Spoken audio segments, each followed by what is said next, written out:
Hi guys, another video from myself. Yeah, I think it's been a few weeks since my last video.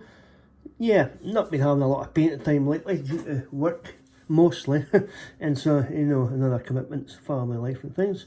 But yeah, mostly work, which seems to be taking over my life at the moment. But yeah, I've managed to squeeze these guys out. I think I've had these guys on the work table for probably about 4 weeks since I probably started them off. So yeah, I'm glad to get them finished. So yeah, here we have some Perry Miniatures metals, Highlanders for Waterloo, well, the Waterloo campaign. And these guys are the second unit of Highlanders that I've done. The first unit, which I've shown before, were the Gordon Highlanders in 92nd, and they were in the sort of charging and advancing pose. And these guys are sort of in the marching standing pose. And these are painted up as the 79th Cameron Highlanders. And yes, I really, as I say, I did enjoy painting them. It's just that it took me so long. I wasn't getting much painting time. Some evenings, yeah, when I did manage to get some painting, I was maybe getting an hour in it. I was getting a bit frustrated because of, yeah, I wasn't getting on with them as quick as I would have liked to. But finally, here they are. Just base them up. Well, you don't got the bases. Based them up on Friday night, textured the bases, painted the bases yesterday evening, and added the static grass and tufts. So, yep, all done and dusted. So, yeah guys, usual unit of 24 figures. The flags are by G&B Designs. And so, yeah, I based them in bases of 6. See here. So there's not a lot of variation in the actual pose of the standing figures. Some of them have got a slight turn of the head and that. But it's good enough, it mixes in quite well. Yeah, look at the back as well, guys. And that's them. Yeah, I just think that it takes so long when you're painting the band around the bonnet and then the socks and then obviously the kilts. Takes up quite a bit of time. Here we have, yes guys, here's one of the command figures on this stand here, guys. Here's the NCO, the sergeant there on the end. Very nice figure indeed, he is, yeah. That one there. Here's the command stand here. As I say, the flags by G&B Designs. Yeah, really nice figures. I've got one of the privates on the right hand side of the base. Well, the right hand side facing you guys. Officer, bagpiper, drummer at the back. It was nice because the last unit of Highlanders, the command part didn't actually include a drummer, so it was quite nice to do a drummer for the Highlanders. And the two colour bearers. Yeah, turn around here. So yeah, that's the command stand. And the last base. Oh, I forgot to mention the front 3 guys on the first stand I showed you. They were the Grenadier Company. You'll see these guys here with the green feathers. These are the Light Company. Okay, that's them there. I'll show these again. Yeah, I forgot to mention that. Here you see the front guys in the front, just with the plain white feathers. That's the Grenadier Company there. So, yeah, what I was going to mention, guys, sometimes I forget, but this time I am remembering that I mentioned when I was painting units, I was going to just run through some of the colours used. Some of you guys might find interesting.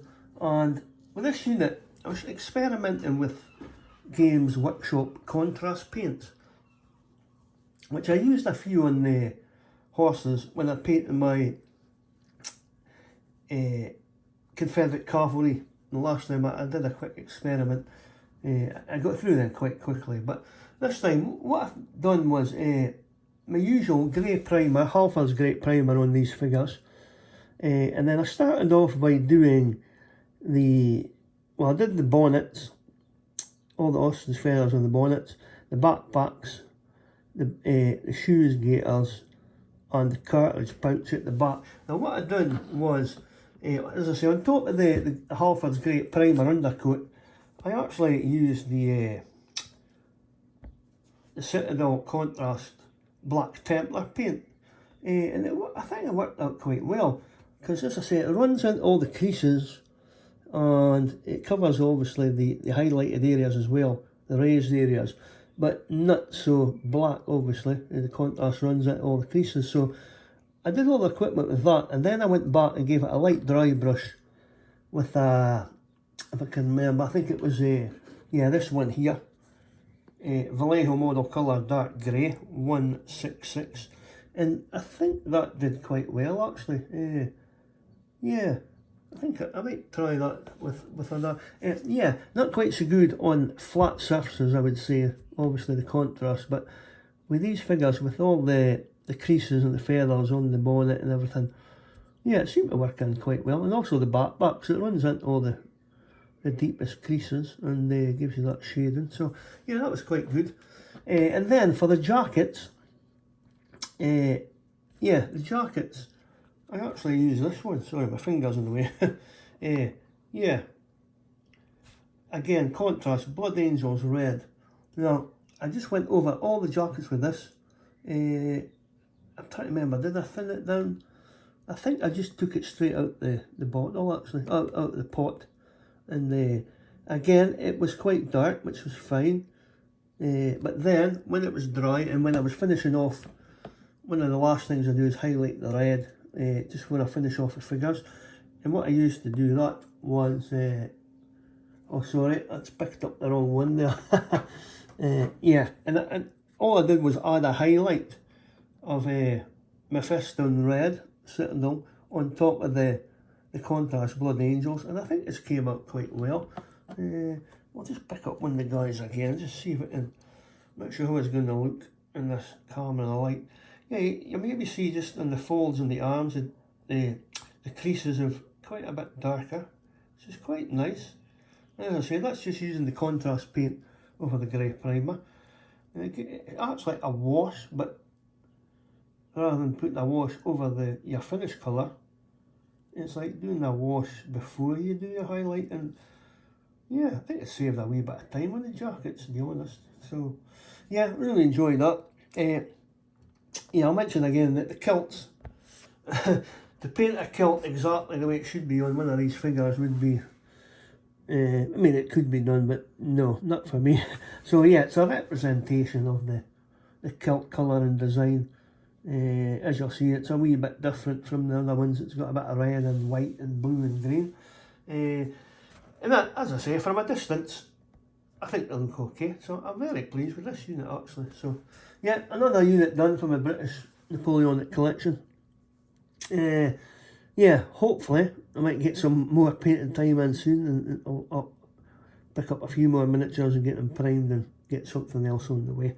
So yeah, in the meantime guys, I hope you enjoyed that video. I am watching all the videos. I think I say this all the time, but yeah, I'm commenting on some when I can. But I am clicking the like button, enjoying all the vids, some great stuff out there guys. Keep it up, yeah, really enjoying that. So yeah, until the next video guys, take care of yourselves and we'll see you again soon. Cheers now, bye bye.